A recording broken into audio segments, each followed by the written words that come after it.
7 de la mañana con 38 minutos y está con nosotros Jacobo García. ¿Cómo estás, Jacobo? Muy buenos días, te saludamos Licenia Espinel y Alexis Moncayo. Primero decirte que aquí mando yo. ¿Cómo vas? Buenos días. ¿Qué nos deja el debate? Lo primero, la primera impresión que te dejó el debate de la noche de ayer. ¿Cómo estás? Bienvenido. Bueno, buenos días, queridos colegas, Licenia, Alexis y Radio Pichincha. Un gusto, como siempre, estar con ustedes. Bueno, la primera impresión, un formato que era imposible, ¿no? Ese tipo de preguntas, tantas preguntas, o sea, responderlas en el mismo tiempo es imposible. Como mucho, puedes hablar de propuestas superficialmente, pero, en fin, nunca vas a profundizarlas o vas a explicar el cómo.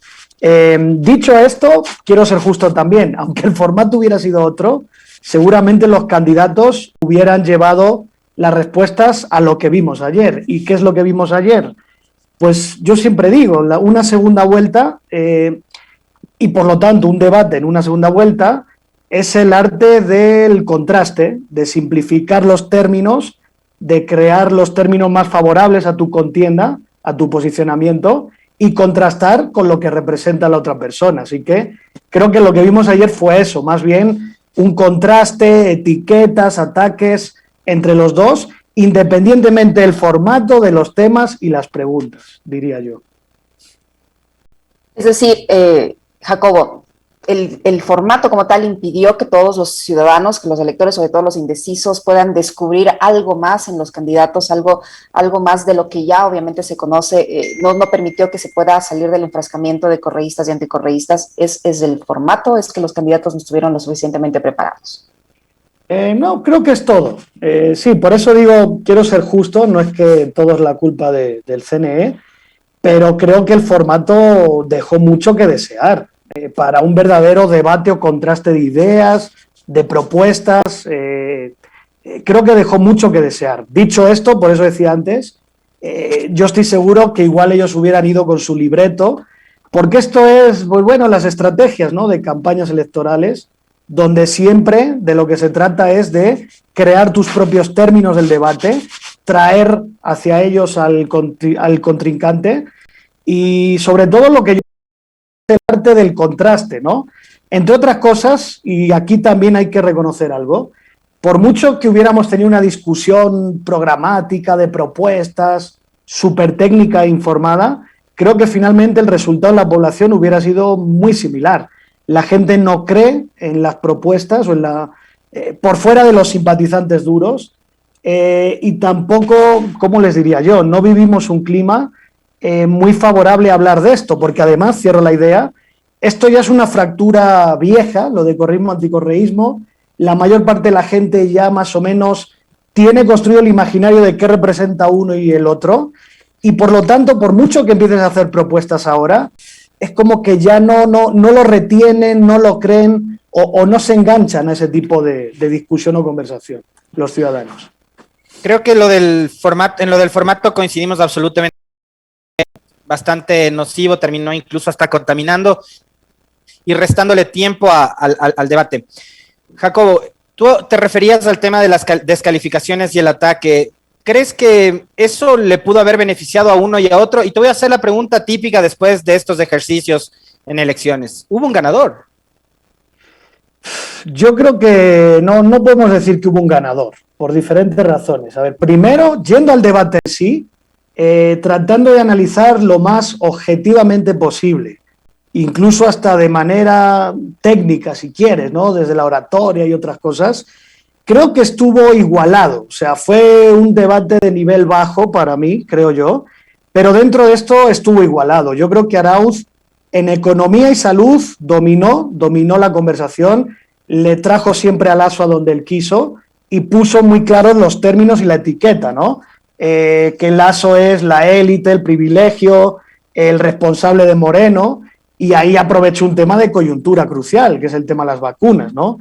Pero luego creo que después de esto Arauz se diluyó un poco ya cuando entró en lo de democracia, institucionalidad, relaciones internacionales y todo esto. Ahí creo que Lasso se sintió más cómodo y Lasso le llevó a un terreno más favorable hacia él cuando mencionó todo el tema de los casos de corrupción, de persecución de la década anterior, y ahí Lasso fue muy agresivo, ubicando a Arauz como parte de la trilogía, ¿no? El hijo político de Correa, el hermano político de Moreno, y luego al final, pues este cruce de cosas y el Andrés miénteme otra vez y el otro no sé qué, que además ya pierde efecto en la población. Yo creo que quien lo vio realmente, pues los primeros minutos sobre todo te enganchan. Y aquí el reto, sumo rápidamente el segundo argumento por qué no creo que hubo un ganador, es que lo vamos a ver estos días. La discusión sigue ahora, la conversación sigue ahora. Ahí hay un tema crucial, para mí este es el gran tema, que es lo que dejó ahí Arauz el tema de Borrero, ¿no? Si realmente ha sido vacunado, me parece que ahí va a ser determinante. Y si es que no logra demostrarlo, me parece que es un error bastante grave porque lo van a aprovechar. Y fíjate, ahí es donde hace sentido y termino lo del Andrés mientes otra vez. Porque si no logras demostrar eso, ahí sí te van a sacar todos los días el Andrés mientes otra vez. Así que, fíjate, creo que un tema que no debería ser el gran tema va a ser lo que probablemente decida el transcurso de los próximos días. Jacobo, ¿qué impacto puede tener votantes el hecho de que el señor Lasso, por ejemplo, haya hecho de menos o haya desestimado el informe de la Comisión de la Verdad sobre lo sucedido en octubre del 2019?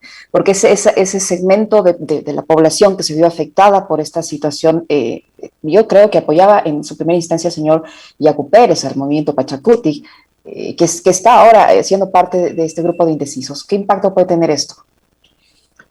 Pues muy buena pregunta, porque este fue uno de los temas nuevos, ¿no?, que metió muy bien ahí dentro Arauz, pero habría que ver, yo no me atrevo realmente a decir si va a generar mucho efecto y peor aún si va a ser tan inmediato.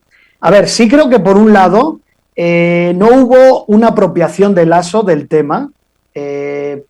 Creo que al empeñarse tanto en criminalizar al correísmo de nuevo, en el tema de octubre, tuvo un discurso muy fuerte, ¿no?, muy agresivo, que dejó por fuera cualquier interpelación o legitimidad hacia los que protestaron, hacia toda la población protagonista de las protestas.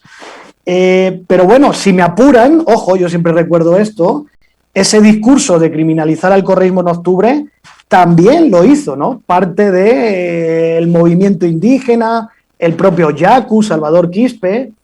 Entonces, por eso les digo, creo que fue más un ataque bastante fuerte contra el correísmo, pero sí creo que debió haber tenido un reconocimiento, ¿no?, de que hubo vulneración de derechos humanos, represión, porque esto al menos le hubiera permitido interpelar a todo ese sujeto, ¿no?, de octubre. Yo creo que ahí sí perdió Lasso una oportunidad. La verdad que sí lo creo, pero no me atrevo, insisto, a ser tan tajante de si eso va a mover voto así de una vez. Habría que analizarlo, ¿no?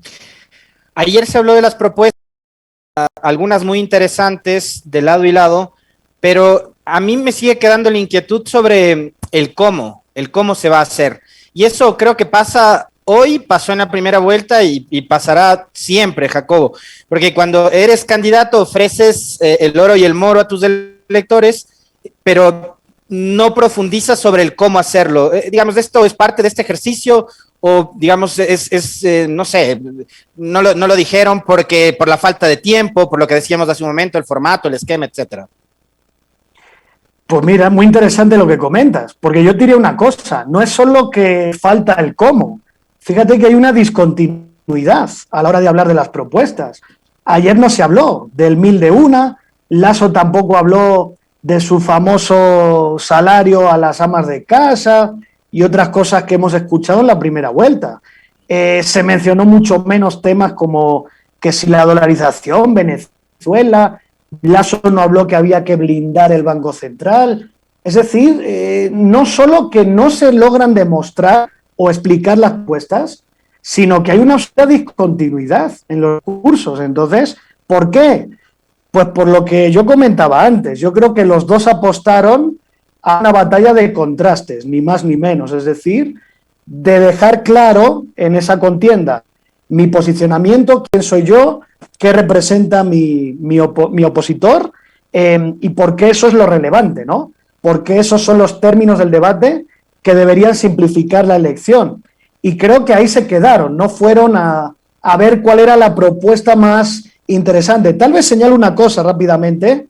Ahí Arauz dejó mencionado el tema este de Python, ¿no? Que me pareció inteligente, pues es como que pones una palabra y nadie la conoce y la empiezas a buscar. Puso todo el mundo a googlear ayer y puso a conversar sobre eso, tanto que Python fue tendencia en Twitter. Exactamente, Python y lo del pacto este de no sé qué cosa, no me acuerdo, ¿no? Entonces, bueno, pues por ahí, tal vez si quieres, es la oportunidad ahora de seguir alimentando el tema, de luego explicar por qué o cómo lo haría. Pero bueno, dicho esto, es que era muy difícil en ese debate también ponerte a explicar el cómo de una propuesta, y también es un tema de rentabilidad electoral. Finalmente las candidaturas prefieren ir al contraste y a otras cosas y no detenerse en eso porque saben que es lo que menos cuenta. Lastimosamente, cuando en una democracia debería ser lo más importante. ¿Qué impacto puede tener en el electorado el hecho de que el señor Guillermo Lasso cuestione el sistema de salud diciendo que se construyeron hospitales, que no tienen médicos, que no tienen camas, que prácticamente el sistema público de salud no sirve para el señor Lasso, pero paralelamente anuncie que si llega a la presidencia él va a empezar con un plan de vacunación utilizando ese servicio público que para él no sirve? Frente a la oferta del candidato Arauz, que dice que su plan de vacunación será universal y gratuito. ¿Y qué impacto puede tener que en medio de todo esto se saque ese cartel en el que se muestre que el círculo cercano, o al menos amigos, incluso asesores de campaña del señor Lasso, estén en el grupo de las vacunas VIP o Gold contra el coronavirus? Claro, esto es bien interesante. Es que yo creo que ahí, más que la propuesta en sí, lo importante es el marco que ya está construido después de muchos años de esta fractura del correísmo frente a Lasso, el marco que está construido en la población de quién representa mejor o quién tiene mejores propuestas para la salud o quién lo ha demostrado. Creo que no es sorpresa para nadie decir que una de las cosas más valoradas de la década de gobierno de Correa fue las políticas de salud, es decir, que no es solo la construcción de hospitales, es también un salto cualitativo, es decir, esto de que te operan por primera vez en no sé dónde, los convenios del IES con no sé cuál, o sea, son varias cosas ahí, ¿no?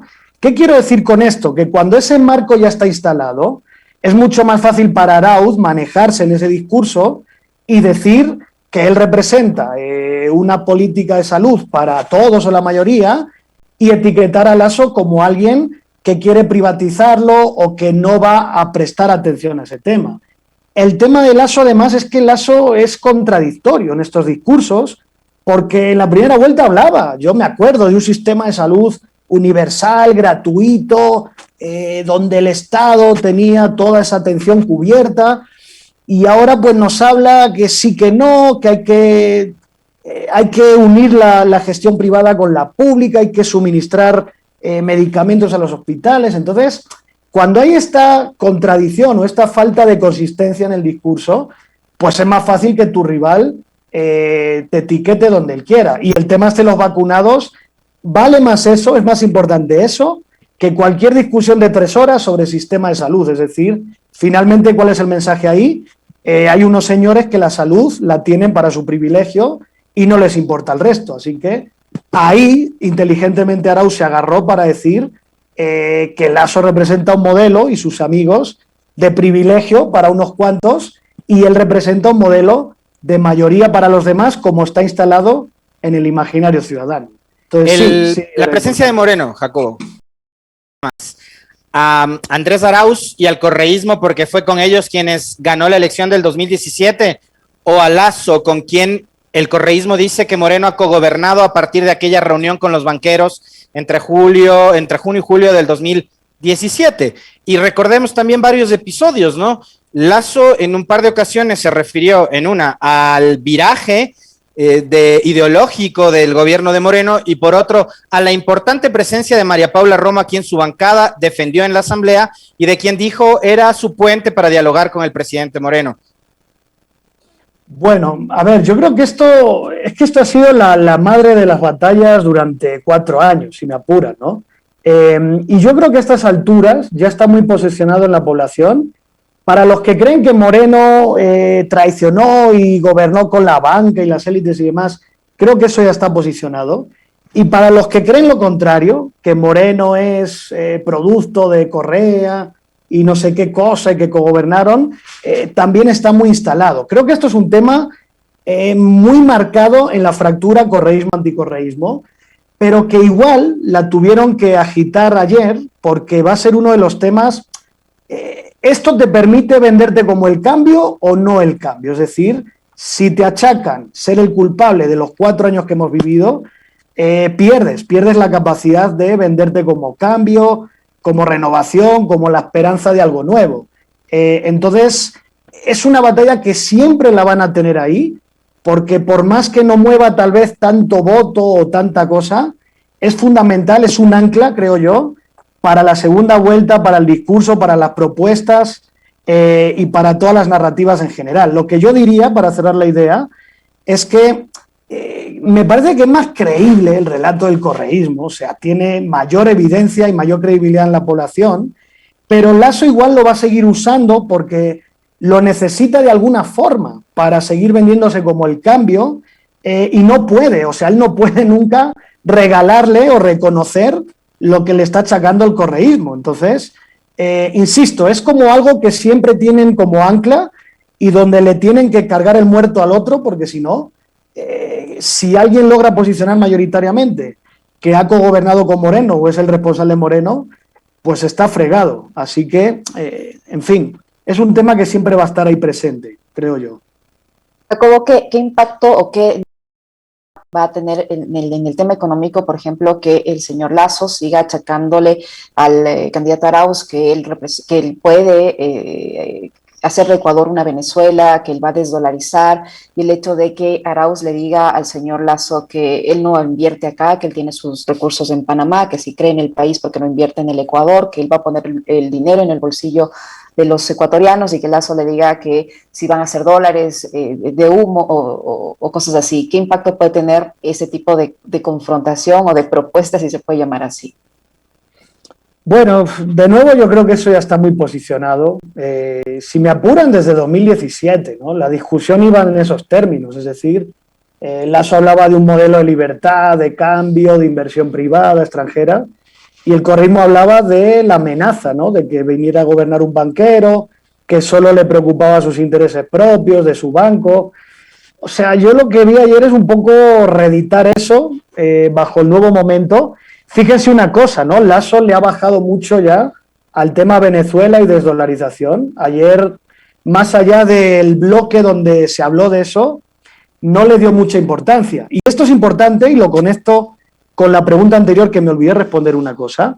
Fíjense que Lasso ayer hizo mucho más énfasis en que Arauz representa los 14 años, es decir, esto es un ciclo de 14 años de modelo fracasado, más allá del cogobierno no. Y aquí lo que tratan de hacer, más allá de que sea creíble por parte de Lasso decir que él no ha cogobernado con Moreno, más allá de eso, él le trata de meter a Arauz como cómplice responsable de Moreno porque le permite que Arauz no tenga identidad o liderazgo propio. Es decir, él sabe que una debilidad del correísmo actualmente es que están en un nuevo periodo de transición, de un liderazgo fuerte a otro tipo de liderazgo. Saben que Arauz, como es un líder joven, pues todavía no tiene construido ciertos atributos. Entonces siempre van, por eso ayer fue muy insistente Lasso en decir que Arauz era el hijo político y el hermano político de Moreno. ¿Qué quiere hacer con esto? Sembrar dudas, sospecha de que Arauz no va a tener liderazgo propio para gobernar el Ecuador. Entonces, más por ahí diría yo que está lo novedoso y lo que más efecto puede hacer, porque finalmente, insisto, en el tema económico, el tema de Lasso, de banquero, de que gobernará para sus privilegios y tal, creo que está también muy posicionado. Así que, y lo de Venezuela y la dolarización ya no da más de sí. Por eso es que ayer Lasso no le metió tanto énfasis y se centró más en tratar de anular el liderazgo de Arauz. Esa fue la clave, creo yo.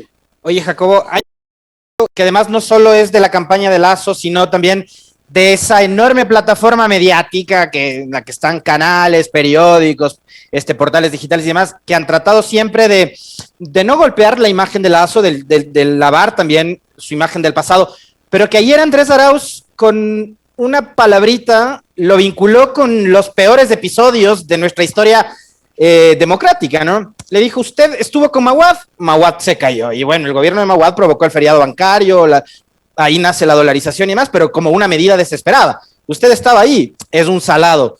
Estuvo con Lucio Gutiérrez, se cayó Lucio Gutiérrez, salado.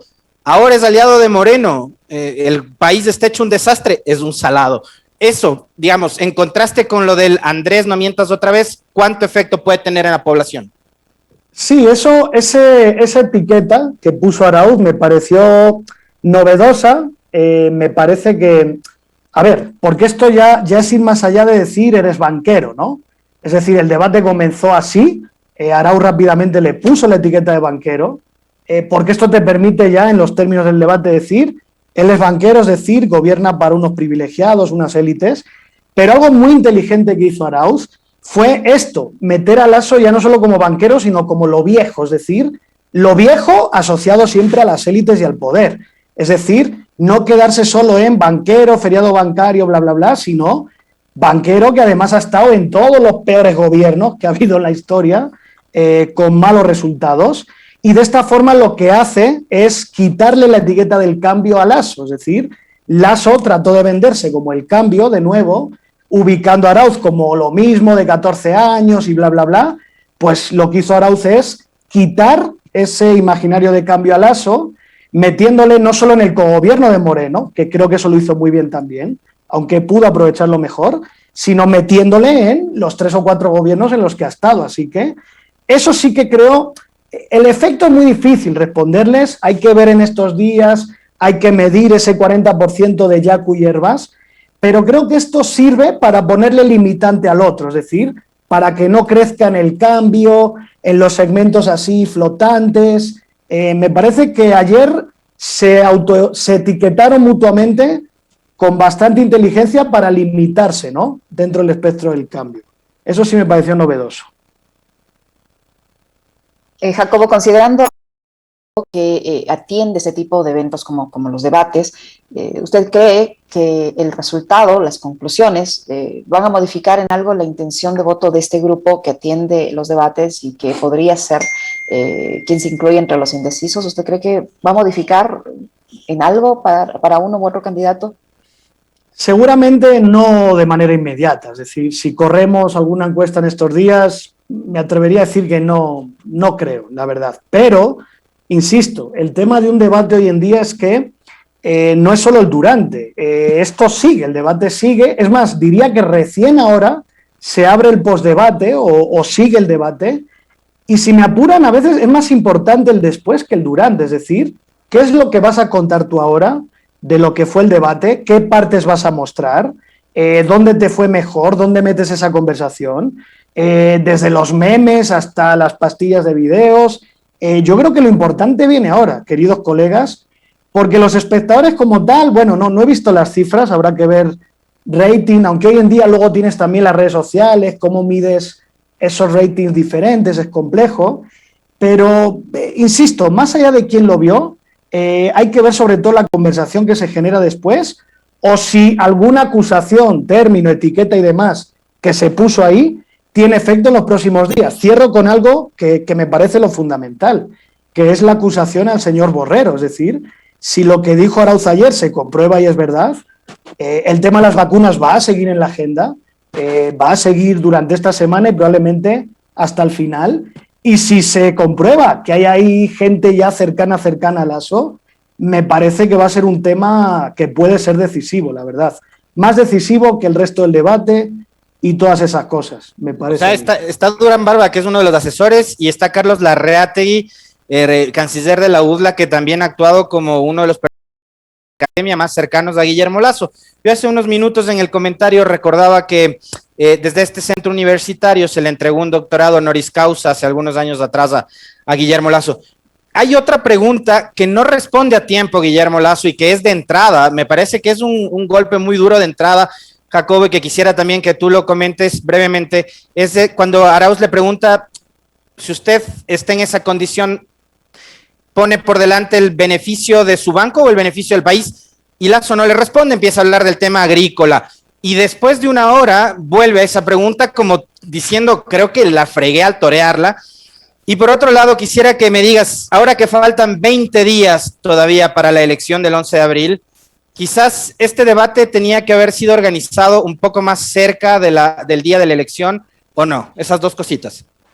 A ver, en el primer tema, sí, creo que estos son recursos que se usan siempre en los debates, esto de, sobre todo en las réplicas y demás, esto de plantear dilemas o, vamos a decir, falsos dilemas, ¿no?